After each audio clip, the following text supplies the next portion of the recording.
Boycott de certains produits, vandalisme sur des Tesla, tourisme en baisse, le retour de Donald Trump à la Maison-Blanche abîme le soft power américain. Et en France, il vient raviver une vieille passion, celle de l'anti-américanisme.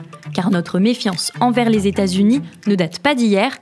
Je suis Charlotte Baris et vous écoutez L'anti-américanisme, une histoire française, une série originale de La Loupe, le podcast quotidien de l'Express. Épisode 3, ce que pensait vraiment De Gaulle. Ce sont des scènes gravées dans notre imaginaire collectif. Le 25 août 1944, les Parisiens descendent dans les rues pour fêter la libération de la capitale. Cris de joie, embrassades, marseillaises entonnées à pleine voix, au milieu de cette foule, les soldats américains sont accueillis en héros. Les Français escaladent leurs chars, tapent dans leurs mains à leur passage et les acclament. Le peuple de Paris est bon et joli. Au micro des journalistes, les Parisiens remercient les États-Unis. Nous sommes bien contents d'avoir les Américains à Paris. Oh, nous sommes tellement contents, very happy. Voilà encore des troupes qui passent. Ils viennent d'arriver, ils arrivent de tous les côtés, tout le temps. Ils ont acclamé, les voitures ne peuvent pas passer, tous les Américains se font saillir. Allô, vive l'Amérique et qu'ils aillent chercher nos prisonniers en vitesse. À 19h, au milieu de cette euphorie et de cette gratitude envers les Américains, le général de Gaulle prononce son célèbre discours depuis l'hôtel de ville. Paris outragé, Paris brisé, Paris martyrisé, mais Paris libéré par lui-même, libéré par son peuple avec le concours des armées de la France, avec l'appui et le concours de la France tout entière, c'est-à-dire de la France qui se bat, c'est-à-dire de la seule France, de la vraie France, de la France éternelle. Paris libéré par lui-même. Le général fait à peine mention des troupes américaines. Une omission lourde de sens qui marque le début d'un récit national où le rôle des États-Unis sera volontairement minimisé, comme si l'enthousiasme du jour n'était encore une fois qu'une courte parenthèse.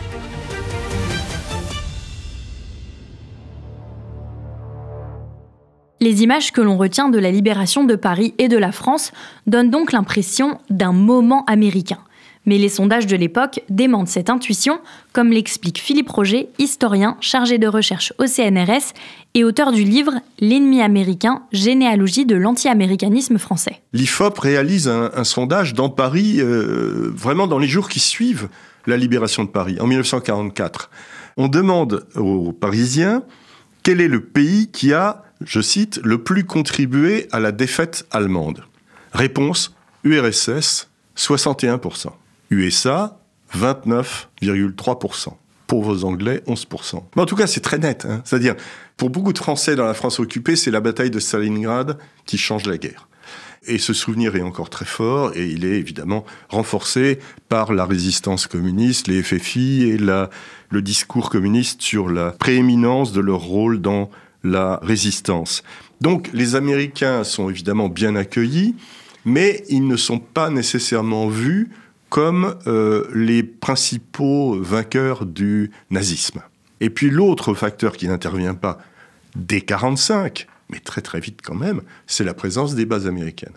La présence des bases américaines, comme toute présence d'une puissance étrangère, doit nécessairement poser problème et provoquer des frictions. La Seconde Guerre mondiale n'a donc pas effacé l'anti-américanisme des Français. Pourtant, quand la guerre froide commence, la France ne choisit pas le camp de l'URSS, mais celui des États-Unis. Elle va se placer dans le camp américain, la France politique va se placer dans le camp américain. C'est-à-dire qu'on va avoir une suite de gouvernements, on a parlé de troisième force, etc. C'est une coalition qui exclut les communistes assez rapidement à gauche et qui exclut le rassemblement du général de Gaulle après sa sortie du gouvernement provisoire, qui exclut le RPF sur la droite, donc une sorte d'alliance qui réunit les socialistes, les chrétiens démocrates, les centristes, etc., et qui pense qu'il n'y a pas d'autre choix que l'alliance avec les Américains, qui pense qu'il y a une véritable menace du côté du bloc communiste, et qui pense également que ce que proposent les Américains, ça c'est capital, c'est le plan Marshall, et que le plan Marshall, c'est la seule planche de salut pour la France. Le plan Marshall n'est plus aujourd'hui un projet, c'est maintenant une réalité. À Washington, le président Truman a signé la loi votée par le Congrès et qui assure aux nations participantes d'Europe quelques 6 milliards de dollars, soit 1800 milliards de francs. Grâce à cette aide, dont l'idée fut lancée voici 10 mois, l'Europe compte se redresser définitivement. Ce plan Marshall, il a des tas de conséquences. Les Américains ont quand même tiré une leçon de la première après-guerre. C'est-à-dire, le plan Marshall, c'est on arrive et voilà l'argent. Et presque tout est sous forme de dons. Mais une grande partie de la classe politique française s'insurge de la décision de se ranger derrière les États-Unis. Le gros des problèmes en France dans cette période, c'est la puissance et l'influence du Parti communiste, qui réunit dans les 20 à 30% des voix selon les élections, et sa ligne. À l'époque, il est complètement inféodé à l'URSS. Enfin, c'est la ligne de l'URSS qu'il doit diffuser. Et donc, le Parti communiste va se servir là de chambre d'écho à une propagande souvent pas mal faite, même très bien faite, où il y a des éléments tout à fait acceptables et compréhensibles pour la population, d'autres qui sont plus manipulateurs. Et le problème devient crucial à partir du moment où Staline, après avoir hésité, refuse le plan Marshall. Les Américains nous avaient dit « on vous déverse pas mal d'argent, le plan Marshall va vous donner les moyens, mais construisez quelque chose. » Et ça ne résout pas les difficultés. La vie est difficile en France, d'où la relative réussite des propagandes comme celle du Parti communiste. Les restrictions durent jusqu'en 1949. Il y a des tickets de rationnement, par exemple. On l'oublie un petit peu. C'est pas comme si du jour au lendemain, la vie avait été belle. Donc il y a beaucoup de privations, il y a beaucoup de pénuries, de manques, et cela aide cette pénétration de l'anti-américanisme à l'extrême gauche. Et ça, c'est tout à fait nouveau. Et venu de l'extrême gauche, il diffuse largement dans le pays. Les communistes s'opposent aussi aux États-Unis en condamnant l'utilisation de la bombe atomique. Le mouvement de la paix est un mouvement entièrement, en fait, contrôlé indirectement par le communisme international, qui va se donner une structure, le Communform. C'est la possibilité d'activer les partis communistes dans tous les pays. Donc, le mouvement de la paix va avoir une grande importance autour de la menace atomique, évidemment. Dès que l'Union soviétique aura acquis la capacité atomique, il sera moins nécessaire. Donc, on va voir, le mouvement de la paix va vite être moins actif. L'autre plan sur lequel il y a de la gauche et de l'extrême gauche une image anti-américaine très justifiée, c'est la position antiraciste. Les États-Unis se caractérisent encore à l'époque par un racisme institutionnel, structurel, légal dans le Sud, qui a des formes un tout petit peu moins directes dans le Nord, mais qui existent aussi, que ce soit des problèmes de logement, par exemple, ou des numerus clausus universitaires. Bon, il y a véritablement quelque chose d'insupportable. Les campagnes contre le racisme qui sont plus alimentées par la présence importante de Noirs américains, hommes et femmes, à Paris, dans l'après-guerre, très important culturellement. Pas seulement les musiciens de jazz, mais bon, les musiciens, les chanteurs, les écrivains, Baldwin, d'autres, enfin, de très grands écrivains qui sont là. Il y a toute une diaspora, il y en avait déjà une un peu entre les deux guerres, ça continue. Et comme lors des premières expressions d'anti-américanisme en France, les communistes s'en prennent à la culture américaine. La bataille pour la culture, c'est dans la suite, mais directe de l'entre-deux-guerres. Il n'y a pas le moindre changement ni de vocabulaire. Ce que disaient la droite, les modérés, les conservateurs, eh bien maintenant c'est les communistes qui le disent. Les communistes disent « nous sommes les seuls défenseurs de la culture nationale, nous luttons contre l'américanisation de la culture nationale, nous luttons contre Hollywood, qui nous confisque notre histoire, nous luttons contre les dessins animés, qui sont fascistes. » La Nouvelle Critique, la revue intellectuelle du Parti communiste à l'époque, dit que Mickey, c'est fasciste, ou c'est sadomasochiste dans certains cas. Le cinéma américain, c'est donc le sadisme, le fascisme et le sexe, ce qui est très mal pour le Parti communiste de l'époque. Ça va jusqu'aux objets. L'idée que la technique, c'est l'aliénation, que la machine, c'est l'aliénation.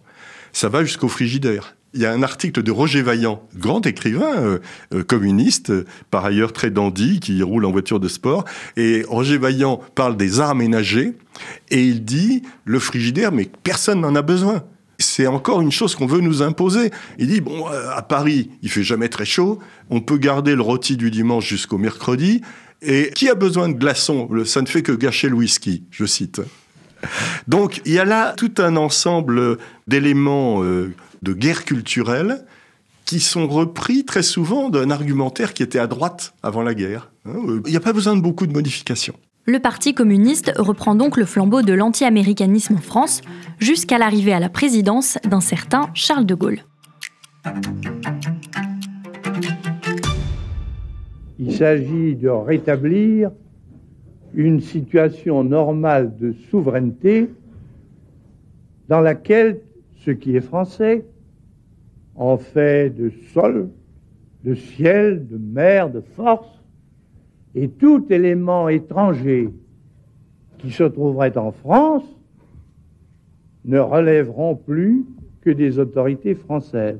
En 1966, Charles de Gaulle, alors président de la République depuis 7 ans, décide de sortir la France du commandement intégré de l'OTAN pour renforcer l'indépendance française. Le début d'une série de mesures hostiles aux États-Unis, de la fermeture des bases américaines en France jusqu'à son opposition à la guerre du Vietnam avec son célèbre discours de Phnom Penh.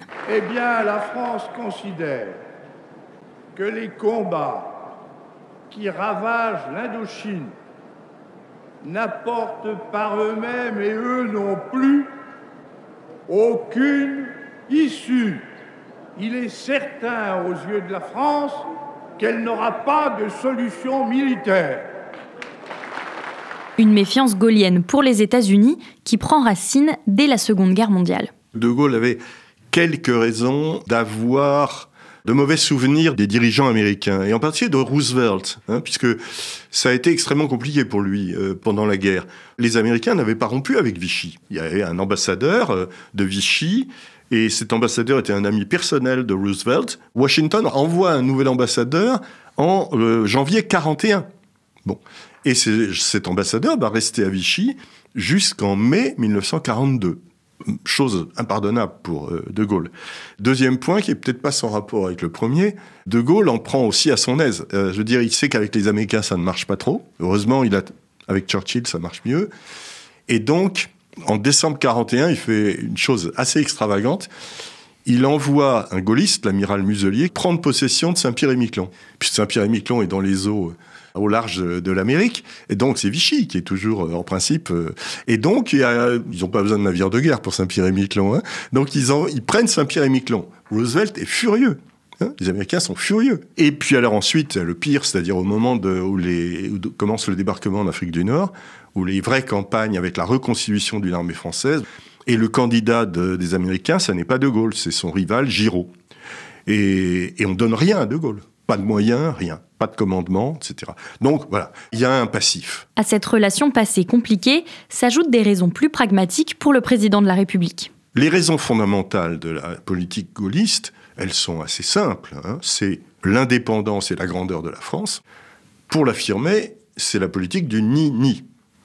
Ni bloc soviétique, ni vassalité vis-à-vis des États-Unis. Pour avoir cette politique du ni-ni, il faut savoir dire non aux Américains. Il n'y a pas le choix. Cette posture de défi envers les Américains a collé l'étiquette d'anti-américain à Charles de Gaulle.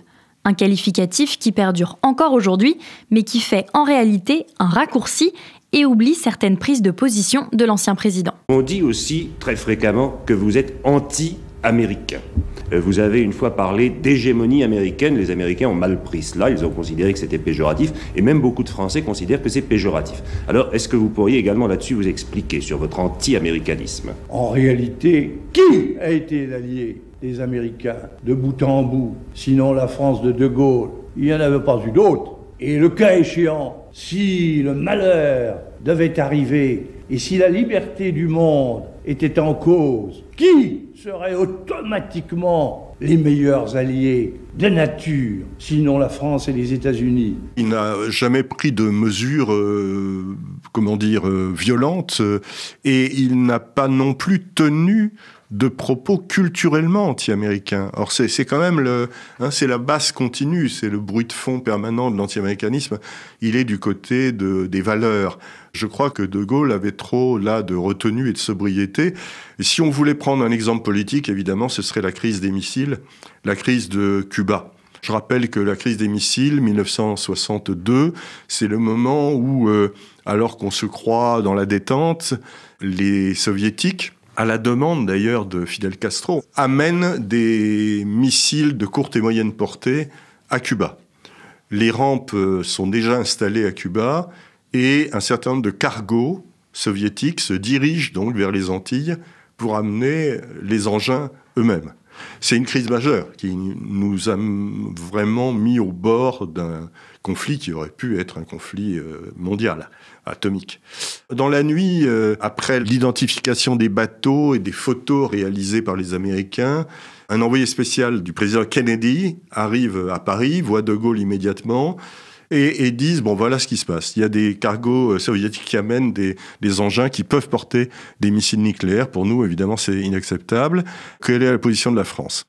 Et De Gaulle aurait dit, si le président Kennedy m'assure que c'est le cas, je n'ai même pas besoin de voir les photos, et de toute façon, je vous donne d'emblée l'assurance que la France sera à vos côtés dans cette crise. Sachez-le, rien ne compte davantage pour la France que la raison, la résolution et l'amitié du grand peuple des États-Unis. Je suis venu pour le dire. Si Charles de Gaulle n'est donc pas aussi anti-américain qu'on le pense, ses mesures contre les États-Unis séduisent néanmoins une opinion publique largement hostile aux Américains. C'est très populaire en France aussi. Et ça permet à De Gaulle de bénéficier d'une grande tolérance par moment du Parti communiste et aussi d'un appui de voix de gauche, ce qu'on appelle les gaullistes de gauche. Il est certain que la position d'autonomie de Gaulle par rapport aux deux blocs lui a augmenté sa popularité. Ça, je crois que ça ne fait aucun doute. Au même moment, n'oublions pas qu'il y a quand même une grande fascination pour la culture américaine dans la jeunesse. La même jeunesse qui va se battre dans la rue contre la guerre du Vietnam, cette même jeunesse, elle adore la culture américaine. C'est ce qu'on appelle à l'époque la contre-culture américaine. C'est-à-dire, les Français n'ont jamais rejeté l'Amérique en bloc. Ils ont très souvent, même sur le plan culturel, tout en dénonçant l'hégémonie d'Hollywood, etc., ils ont toujours cherché la bonne Amérique, la contre-Amérique, de la contre-culture. C'était vrai déjà dans les années 30. C'était le jazz des années 30. C'est la France, le premier pays qui a eu des revues spécialisées de jazz. Et ce goût pour la contre-culture américaine, il fonctionne à plein dans les années 60-70. Le cinéma américain, qui est un cinéma très souvent de critique, d'opposition, de satire de la société américaine, il est extrêmement apprécié par la jeunesse. Un certain sentiment anti-américain continue donc d'infuser dans la société française, plus portée à l'époque par le communisme que par le gaullisme. Mais dans le paysage politique actuel, le nouveau porte-parole de l'anti-américanisme semble tout trouver. Mr. President, I have a message for you. Unfortunately, you do not speak French. Au mois d'avril dernier, pour apporter son soutien au Canada face aux menaces de Donald Trump, Jean-Luc Mélenchon décide de s'exprimer en anglais, une langue qu'il refuse habituellement de parler. Jean-Luc Mélenchon s'est installé dans une sorte de position de porte-parole d'un tiers-mondisme politisé très anti-américain. Donc, suite logique, il revendique tout un ensemble de discours anti-américains. On sait la sympathie qu'il manifeste pour le régime de Maduro au Venezuela, la sympathie aussi qu'il a pour celui de Lula. Donc évidemment, ça le place dans une logique anti-américaine. Pour un homme politique français, c'est dangereux d'être pro-américain, de toute façon. Et même ceux qui ne sont pas anti-américains ont bien du mal à le dire. Il y a un risque. Certains hommes politiques ont été coulés par l'étiquette pro-américaine qu'à tort ou à raison on leur a accolée. Je pense à Michel Rocard, un peu oublié peut-être aujourd'hui, qu'on qualifiait de gauche américaine, mais aussi de nouvelle gauche. Et c'était un peu la même idée, et c'était péjoratif. Le fait d'être qualifié, c'est le baiser de la mort. Si on parle de vous comme un homme de gauche, de la gauche américaine, c'est terminé. La nouvelle élection de M. Trump nous simplifie beaucoup la donne, parce que personne, même ceux qui étaient proches du Trumpisme, je pense au Rassemblement national, évidemment, personne aujourd'hui n'ose revendiquer Trump. On voit l'extrême discrétion de Mme Le Pen à cet égard, et puis le départ tout à fait surprenant de M. Bardella, qui devait parler à Washington, et qui a quitté le rassemblement dans lequel il devait parler, parce qu'il avait vu esquisser un geste qui ressemblait au salut nazi. Un anti-américanisme qui continue donc encore aujourd'hui à faire consensus dans la classe politique française. Demain, dans le dernier épisode de notre série, on change de siècle et on s'intéresse à l'anti-américanisme du début des années 2000. Alors pour ne pas rater les analyses de Philippe Roger, pensez, chers auditeurs, à suivre La Loupe sur votre plateforme d'écoute, par exemple Deezer, Apple Podcast ou Podcast Addict. C'est là que vous pouvez nous laisser des commentaires et des étoiles si ça vous plaît. L'anti-américanisme, une histoire française est une série originale de La Loupe, le podcast quotidien de l'Express, écrite par Solène Alifa, réalisée par Jules Cros avec Emeline Dulliot.